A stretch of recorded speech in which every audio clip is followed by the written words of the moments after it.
I'm good from behind. Oh. Today we are reacting to cringe. So we've got a number of videos here that we're taking a look at. We're also trying to find out how to save an awkward situation just like that one so you can do it better in your life than I did right there. So let's dive into these clips.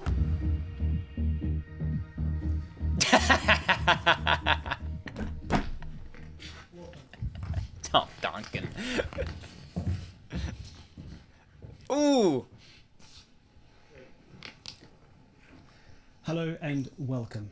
Hurricane Irma has cut a devastating path. If you don't acknowledge the awkwardness of something and you treat the situation that you are in as too serious to deal with the screw up or to have a laugh, then the entire thing gets more uncomfortable. It makes you more of a laughing stock. He would have been much better served to crack a joke about. I'm pretty sure this is the camera that I'm meant to be looking at right now. But there is a hurricane coming, and then roll with it from there. Right, I'm going to walk round and pick you up on another camera, I think. I wish we could start again, but that's all happened live on air, so we'll start the story again. This what up, guys? Classic. So I am here to talk about Need for Speed. So right here, it's not going great. Let's continue. Payback. If you guys didn't know, Need for Speed Payback,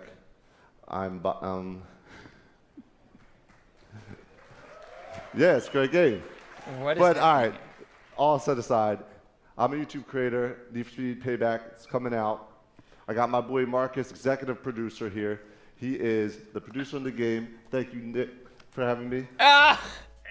He doesn't know his name. If you try to power through it and you don't know what you're supposed to say, you are much better off to stand up there and laugh at yourself. You want to lower the filter when you're talking. So many people think that there's only a handful of things that they can say in order to have the conversation work or in order for the presentation to go as planned. He had the answer in his head, which is, hey guys, this is my first time. I'm completely blanking right now. There was this entire intro which I'm supposed to give, but I'm just going to repeat myself because I forgot what I was supposed to say. But I do know that at some point I introduced the executive producer. And again, that's coming off the top of my head, imagining what he's experiencing. But all of that he knew at the time. And if he'd just been more comfortable enough to sink into the situation, say what was actually occurring and what was going on, introduce him, laugh at himself, the whole thing would have gone better. Identity was really questioned, and I think it explores that in a really smart way. Well, you know, I was gonna say. Yeah. That's not real. That's not real. Oh, excuse me. That is not real. No. Blew a little frog out of there. Talking about the safety of the nation. Did she really do that? In a really smart way. Well, you know, I was gonna say. Yeah. No, that can't be real. It cuts, so I can't tell if she tried to move on too quickly. Cracking the joke smart, really tough to say. Heavenly Father, thank you. Thank you, Lord Jesus, for the... Ooh. Oh God, because joy has come.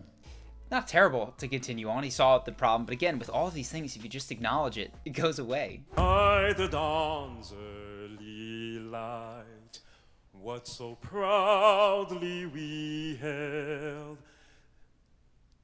Oh.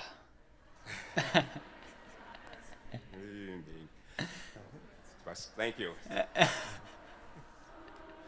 Good for them. We're so gallantly streaming, and the rocket's red glare. He got it. He handled it very, very well. I mean, that's tough. And they, to be fair, came in and saved him with the singing. But he made himself a likable person just by sitting there smiling, inviting some of the laughter. And again, acknowledging the situation and not being too big to laugh at yourself when things screw up. When people maintain that serious face as they screw it up, it makes everyone in the audience very uncomfortable. The laughing invites people to help you, which is what you saw here. Dibs, what is your deck name? It flies, you dies. So far, I'm only halfway there. It depends on who the you is referring to. that's just a mean edit. It depends who the you is referring to. I'll see myself out. That's the answer right there. Hundreds gathered today to say their final goodbyes to this fallen Louisville police officer, D.D. Deirdre. D.D. Megadoodoo. D.D. Megadoodoo. That was amazing. D.D. Mega. I get the D.D. a little bit, but Megadoodoo. Yeah, former British serviceman Leslie Binns turned around to save a woman who collapsed while she was on her trek. But he's now attempting to scale the world's highest mountain again. He's going back and joins us now in the studio ahead of his next mission. Good morning. I think you have the wrong guest, sir. I just read the title. You are Todd Landman, aren't you? You look so heroic. I looked at this man, I thought, he doesn't necessarily look like a mountaineer. I think our mountaineer is that man behind us. The worst cringe is when people don't acknowledge the weirdness of what just happened, and they all laughed about it. They cracked a joke that he's not heroic. They've skated through this one quite nicely. The photographers in front of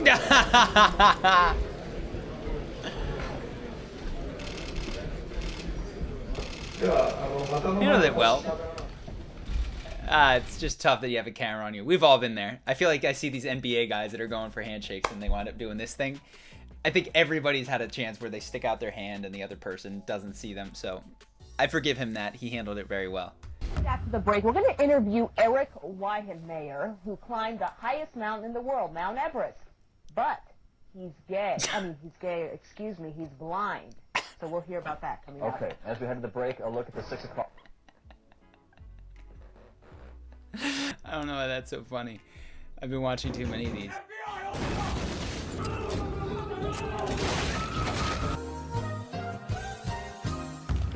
So this will probably be my last chance to tell a story really quick. I don't know if you guys have noticed, but I've been knitting the entire time I've been here. And I actually learned how to knit from my grandmother. Can you stop? She died of cancer a couple years ago. And there's actually pretty much a 50% chance I'm gonna die of cancer. My dad's entire side of his family has died of cancer pretty much.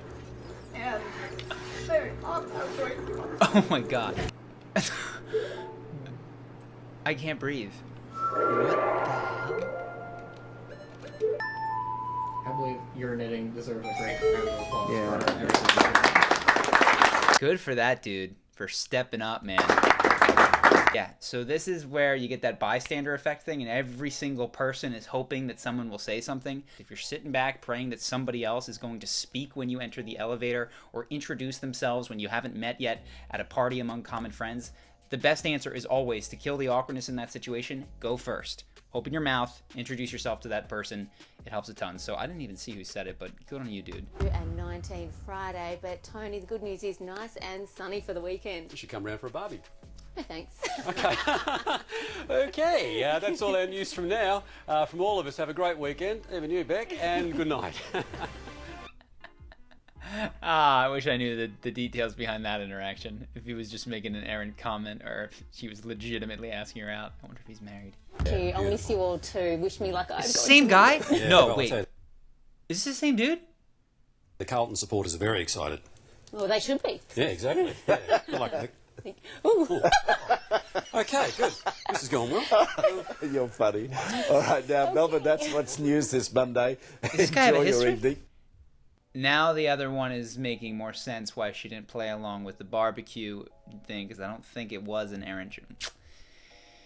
That's good context. So I hope this video has been helpful in some way to get you out of awkward situations and into a normal interaction, or quite frankly, just have your awkward situation and then move into a semi-less awkward interaction. And coming at you from the future for a second here, one thing that I wanted to mention is if you want to avoid these situations in the first place, you very much might like our course, Charisma University. Charisma University is a 30-day video program that is intended to help you become your most charismatic and confident self in the moments that count the most. And it's the thing that I think is the most effective from taking you from all this charisma stuff being fun theory to actually living it and practicing it unthinkingly in your day-to-day life. The way that it works is it's broken into 30 days, and each day has roughly 20 minutes of video plus one action that you will do throughout the day. And that way, by the end of it, you've built up habits, and everywhere from how to make an amazing first impression, answering questions like, what do you do or where are you from, to how to be more confident in stressful situations, whether that's at work or talking to someone that you maybe like, all the way through having flowing conversations, body language, leadership. All of this is included in the 30 days. And in terms of building unthinking habits, I think it is very, very well laid out. I'm biased having made it myself, but I think it's fantastic. And if you're anything like me, chances are that during lockdown, your social skills might have fallen off a bit. So this can be a fantastic way, not just to take them back to where they were, but even beyond that, so you are your most charismatic and confident self. So if you want to check that course out, you can do so in the link below. It comes with a 60-day money-back guarantee, which means you can go through the whole thing twice technically, decide if you like it, and get your money back if it's not for you. So you really don't have anything to lose. I hope that if you're a fan of this channel and you want to take this stuff to the next level, you consider checking it out. But either way, I hope that you guys have enjoyed this video, and I will see you in the next one. Take care. Peace.